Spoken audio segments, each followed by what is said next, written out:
If you have an iPhone, you've probably experienced this before. You plug it in, and nothing.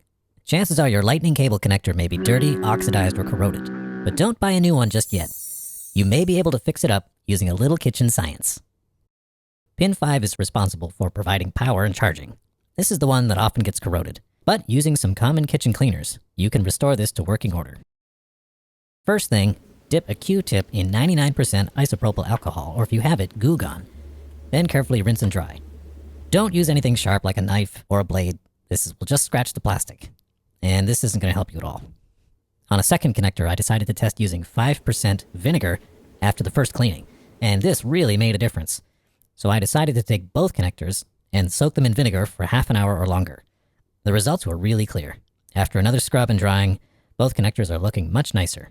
Hopefully this will help you get a little more life out of your lightning cable. Plugging in my cable again, and... hey, there we go. Back in business.